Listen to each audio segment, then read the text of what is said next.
तो हम सब उसको खत्म करने में लगे हुए थे। मीडिया का जो एक बेसिक स्ट्रक्चर होता है वही ध्वस्त हो गया।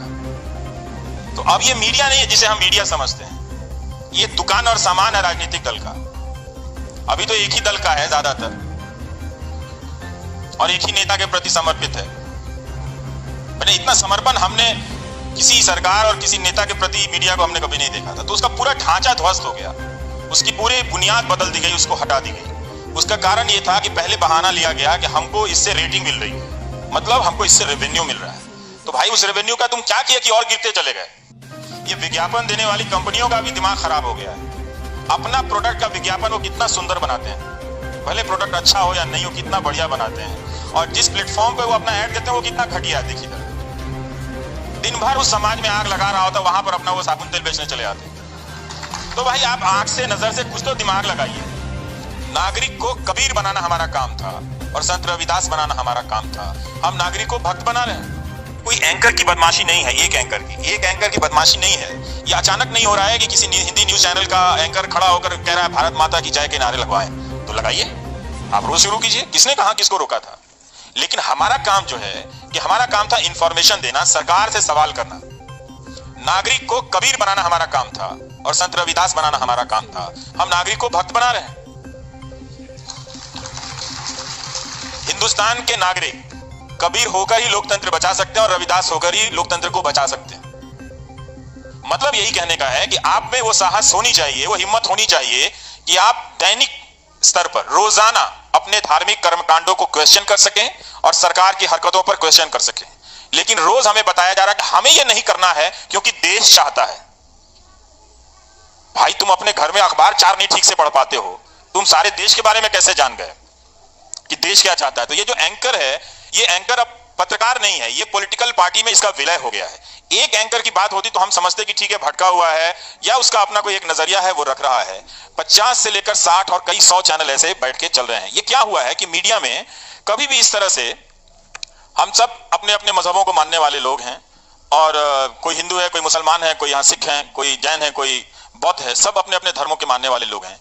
लेकिन इस मीडिया ने एक तरह से वो ऐसा कभी भी दौर नहीं आया कि हिंदुस्तान का मीडिया ऑफिशियली हिंदुत्व का मीडिया बन गया। वो हिंदू धर्म और हिंदुत्व में बड़ा फर्क है।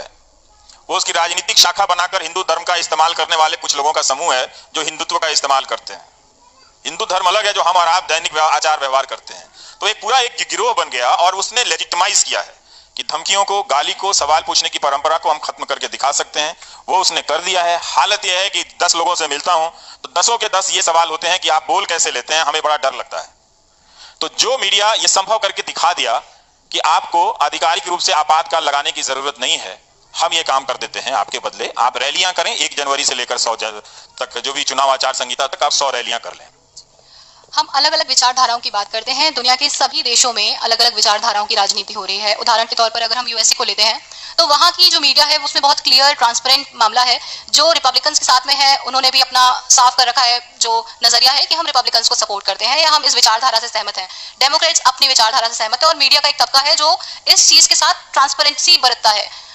हिंदुस्तान में अलग अलग विचारधाराएं हैं, पॉलिटिकल आइडियोलॉजीज हैं, पर ऐसी मैच्योरिटी भारत की मीडिया में नहीं है कि वो साफ ट्रांसपेरेंसी बरतते हुए कह दें कि वो निष्पक्ष नहीं है, वो बायस्ड है या वो फलानी विचारधारा को सपोर्ट करती हैं। ये मैच्योरिटी भारतीय मीडिया में नहीं दिखाई पड़ती। इसकी क्या वजह लगती है? कारण ये है कि हमारा मीडिया धीरे धीरे उदारीकरण के बाद अगर आप देखें तो अपना स्पेस वो कमा रहा था।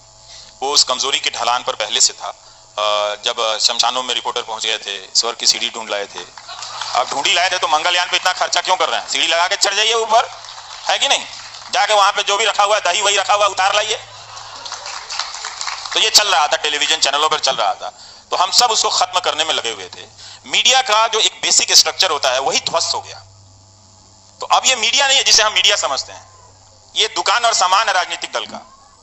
अभी तो एक ही दल का है ज्यादातर और एक ही नेता के प्रति समर्पित है।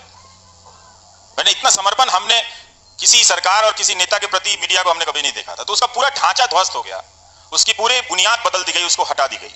उसका कारण यह था कि पहले बहाना लिया गया कि हमको इससे रेटिंग मिल रही है, मतलब हमको इससे रेवेन्यू मिल रहा है।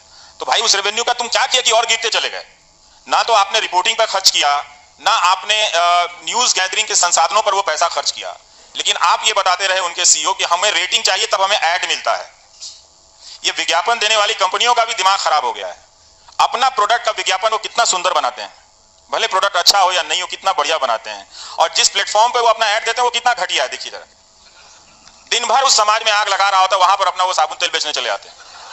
तो भाई आप आंख से नजर से कुछ तो दिमाग लगाइए कि आप एक 30 सेकंड का ऐड बनाने में इतनी मेहनत करते हैं और इतने क्लास का ऐड बनाते हैं, तो ऐसी जगहों पर क्यों दे देते हैं जो जिसकी कोई अपनी वक्त नहीं है, जिसका कोई अपनी स्टैंडिंग नहीं है। तो हम गिरते गिर रहे थे 2000 पहले से। मीडिया ने अपनी तमाम नैतिकताओं को ध्वस्त कर दिया था। जो चैनलों की जो दुनिया है, अखबारों की दुनिया में भी यही प्रक्रिया चल रही थी। हाँ, उसके बाद तैयार था पूरा मीडिया कि कोई ऐसा हुकूमत आ सकता है, कोई नेता ऐसा आ जाए जो चाहे तो इसको अपने हिसाब से नचा सकता है, अपने पार्टी मुख्यालय में बुलाकर उनको बच्चा दे सकता है कि आपको यही यही करना है, वही वही होता है, और सारे जिस तरह से पीछे बढ़ते चले गए। आर्थिक ताकत मीडिया में कभी रही नहीं। मीडिया जिनके पास रहा, मालिकाना हक का सवाल आपके सवाल से जुड़ जाता है। अब तो एक ही मालिक है, वो कब कितने चैनल खरीद लेते हैं पता ही नहीं चलता है। जब सारा चैनल खरीद लेंगे तो जियो जियो होता रहेगा, तब कहां जाएंगे आप? तो वो सब खरीद रहे हैं। तो ये एक सवाल है कि देखिए, अभी तक हम डेमोक्रेसी के सवाल को बहुत ही लापरवाही से लेते आए। हमने उस सवाल को टाल दिया। अगर नेहरू जी लड़े थे, गांधी जी लड़े थे, पटेल साहब लड़े थे, हमको उनका याद करने के नाम पर सिर्फ उनका जन्मदिन मनाना है और पुण्यतिथि मनानी है। लेकिन हमने अपनी भूमिकाएं स्थगित कर दी 90 के दशक के बाद से, जब ये उदारीकरण आया कि हाँ, हम इस डेमोक्रेसी को बनाना भी है, इसको लेके चलना है, तो इसकी सारी संस्थाएं हमारे सामने ध्वस्त होती चली गई। तो आज क्या हुआ कि अमेरिका का आप उदाहरण दे रही हैं, उसी अमेरिका में न्यूयॉर्क टाइम्स का 70% रेवेन्यू सब्सक्रिप्शन से आता है, लोग देते हैं, और वो कई $1 बिलियन का रेवेन्यू है। तो न्यूयॉर्क टाइम्स जो है उस महंगे देश में अपने राष्ट्रपति का मुकाबला कर पाता है। वॉशिंगटन पोस्ट छाप देता है कि हमारे राष्ट्रपति 700 दिनों में 7000 से ज्यादा झूठ बोल चुके हैं। यहां तो वो गिनने की मीटर नहीं है, वरना हमारे प्रधानमंत्री ने एक काम तो किया ही है, कई और अच्छे कामों के साथ, कि उन्होंने पब्लिक स्पेस में झूठ को लेजिटिमाइज कर दिया है कि झूठ बोल सकते हैं आप ये भी झूठ बोल सकते हैं कि जो न्यू पेंशन स्कीम में अपना रजिस्ट्रेशन कराते हैं वो रोजगार बढ़ गया। बहुत सारे लोगों ने बताया कि हम तो 20 साल से नौकरी कर रहे थे, अब पेंशन मिलने वाला नहीं। रिटायरमेंट के समय हमने एनपीएस खोला तो हम एम्प्लॉयमेंट में गिना गए। बताइए, तो रिटायरमेंट के समय के लोगों को एम्प्लॉयमेंट में गिन देने का काम लोकसभा में खड़ा होकर हमारे प्रधानमंत्री कर सकते हैं, और विपक्ष की वैसी कोई तैयारी नहीं है, होमवर्क नहीं है।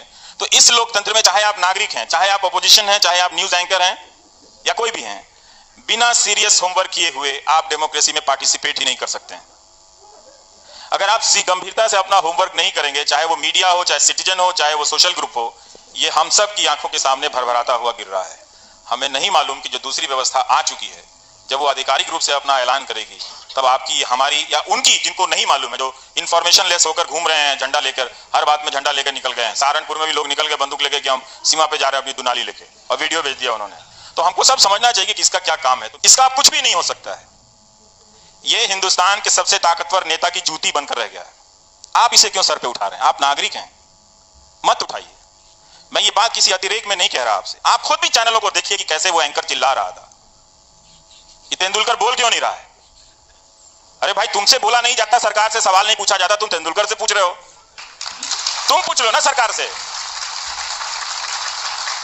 कि पुलवामा पे हमला हुआ, आप रैली संबोधित कर रहे थे, अपनी सरकार की योजनाएं गिना रहे थे आप। 7 दिन बाद जब कश्मीरी लड़कों को मार दिया जाता है, पीट दिया जाता है, तब कहते हैं हमारी लड़ाई कश्मीर से है, कश्मीरियों से नहीं है। ये आप पहले दिन भी कह सकते थे जब आपका होम मिनिस्टर कह रहा था। तो पूछने की उनमें हिम्मत नहीं है। तो वो क्या करता है कि ध्यान ना जाए कि ये सरकार से पूछना हमारा काम है। अपने हुनर को साधना सिखाया कि हम भी जीत सकते हैं, वेस्ट इंडीज की टीम को हटा सकते हैं, उस गावस्कर से भी आप पूछ सकते हैं। यही आपके सामने हुआ, यही इस मीडिया ने किया।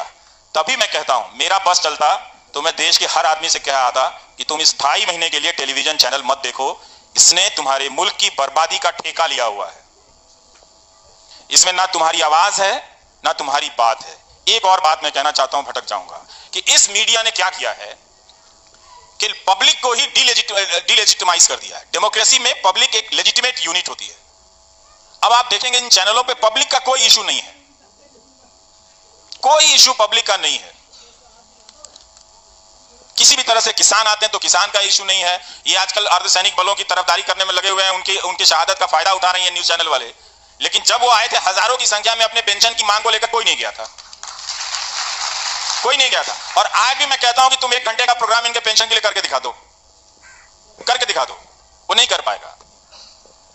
तो उसने, हर किसी ने जाके, जो नागरिकों को, जो पब्लिक को डिलेजिटिमाइज किया है इस टेलीविजन ने, अगर पब्लिक ये बात नहीं समझेगी तो तो बहुत देर हो चुकी है। अब इस देरी का नतीजा भुगतने का